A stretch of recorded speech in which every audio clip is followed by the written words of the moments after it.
ولم يكن له كفوا أحد. أعوذ بالله من الشيطان الرجيم. قل إن كنتم تحبون الله فاتبعوني يحببكم الله ويغفر لكم ذنوبكم والله غفور رحيم. আজকের জলসার সুযোগ্য নির্বাচিত সভাপতি, উপস্থিত আমন্ত্রিত উলামায়ে কেরাম, বিজ্ঞাপিত অবিজ্ঞাপিত আজকের জলসার অতিথি মহোদয়, শ্রোতা হিসেবে যারা এসেছেন, চলে গেছেন, আসছেন, নারী পুরুষ আবাল বৃদ্ধ বনিতা নির্বিশেষে সকলকে জানাচ্ছি আন্তরিক শুভেচ্ছা, ভালোবাসা, প্রেম, মোবারকবাদ, ধন্যবাদ, সাধুবাদ, স্নেহাশিস যথাক্রমে শ্রেণীগতভাবে। আমি আরবিতে আল্লাহর প্রশংসা আদায় করেছি, তথাপিও আমি একজন পিওর বাঙালি, ওই জন্য বাংলাতেও আল্লাহর প্রশংসা আদায় করছি যে মহান রব আমাদেরকে মাদ্রাসা কেন্দ্রিক আয়োজিত দিনী সভায় বসে হাদিস এবং কোরআনের কথা শোনার তৌফিক দান করেছেন। সকলেই সংক্ষিপ্ত আকারে বলি আলহামদুলিল্লাহ। অতঃপর বিশ্ব বরেণ্য নেতা, বহিঃপ্লবিক প্রণেতা, সৈয়দুল মুরসালিন, ইমামুল আম্বিয়া জনাবে মুহাম্মদ রাসূলুল্লাহ সাল্লাল্লাহু আলাইহি ওয়াসাল্লামের উপর অজস্র দরুদ শান্তি ধারায় বর্ষিত হোক। আল্লাহুম্মা আমিন, আল্লাহুম্মা সাল্লি আলাইহি। আমার পূর্বে হাদিস এবং কোরআনের আলোকে অনেক বক্তার মুখ থেকে গুরুত্বপূর্ণ কথা শ্রবণ করেছেন। আমি এসেছি কিছু কথা বলার জন্য। মহান রব্বুল আলামিন আমাকে যদি সুযোগ দেন তাহলে আমি দুটি পর্যায়ে দুটি বিষয় নিয়ে আলোচনা করব ইনশাআল্লাহ। তবে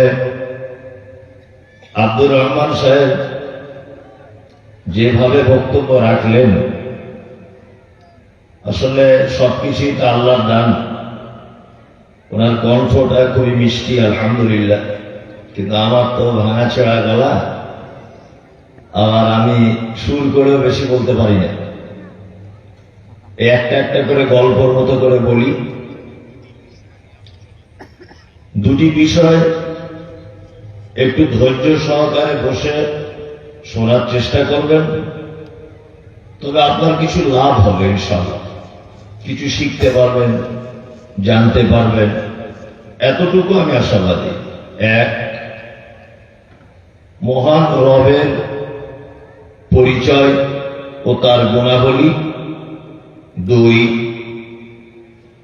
মুহাম্মদ সাল্লাল্লাহু আলাইহি ওয়াসাল্লামের প্রতি ভালোবাসা ও তার আনুগত্য। এই দুটি পাঠে আমি কিছু কথা আলোচনা করব ইনশাআল্লাহ। যদি বলছেন আপনি কলকাতা থেকে এলেন, আমরা মুসলিম মানুষ, আমরা আহলে হাদিস মানুষ, আমাদের কাছে কি রবের পরিচয় দেওয়া লাগে? আমরা তো সবাই জানি আল্লাহর পরিচয়। আমি খুব তদন্তের কথা বলছি, খুব যাচাই বাছাই করে বলছি। বর্তমান 80% মানুষ, আরো বেশি হবে তো কম নয়, যারা নিজের সৃষ্টিকর্তা সম্পর্কে ধারণা রাখে না এবং তাদের ধারণা নেই। আর আল্লাহ সম্পর্কে আমাদের জ্ঞান রাখতে হবে কেন, এর একটা মারাত্মক দিক আছে এবং সেটি খুব ইম্পর্টেন্ট, খুব গুরুত্বপূর্ণ বিষয়। আপনারা গ্রামে মাদ্রাসা রয়েছে, আর মাদ্রাসা সম্পর্কে আমার যথেষ্ট অভিজ্ঞতা আছে যে মাদ্রাসা চালানো যে কি কঠিন আমি নিজেই ভুক্তভোগী, ওই জন্য আমি ব্যাপারটা অনেকটা জানি। দিনের চর্চা হচ্ছে আলহামদুলিল্লাহ। আপনাদেরকে একটা কথা জিজ্ঞেস করছি, জানা থাকলে বলবেন। আচ্ছা, পবিত্র আল কোরআনে সর্বপ্রথম যে আয়াত অবতীর্ণ হয়েছে ওটা কি বিষয়ের উপরে? কে বলছেন? আলহামদুলিল্লাহ, ঠিক। মানে মুহাম্মদ সাল্লাল্লাহু আলাইহি ওয়াসাল্লাম যে যুগে তিনি জন্মগ্রহণ করেছিলেন, এই যুগটির নাম ছিল আইয়ামে জাহেলিয়া, অর্থাৎ বর্বরতার যুগ। বর্বরতা এমন ছিল যে ছেলে তার ফুপুর সাথে রাত্রিতে ব্যভিচার করত। মানুষ মারা গেলে তার মাথাটাকে কেটে দেওয়া হতো, মাথার মগজটা বার করে, ঠিক এই বলবেন আমার টুপিটা, এটা মাথার এই কুলিটা, এইটাতে তারা মদ রেখে মদ পান করত। এরকম এক কঠিন পরিস্থিতিতে মুহাম্মদ সাল্লাল্লাহু আলাইহি ওয়াসাল্লাম পৃথিবীতে এসেছিলেন। তিনি ছোট থেকেই ছিলেন ভদ্র, নম্র, খুব মিষ্টি ভাষী, বন্ধুসুলভ আচরণকারী।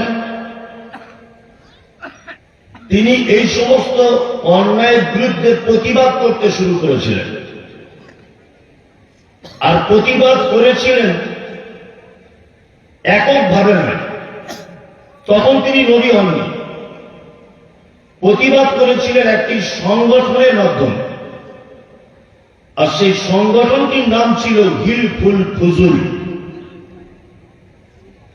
তিনি প্রথমে যুবকদেরকে নিয়ে এই সংগঠন তৈরি করেছিলেন অন্যায়ের বিরুদ্ধে প্রতিবাদ করার জন্য। এরই মাঝখানে তিনি চলে যেতেন মক্কা থেকে 3 কিলোমিটার ডিস্টেন্সে একটি পাহাড়, পাহাড়টির নাম ছিল জাবালে নূর।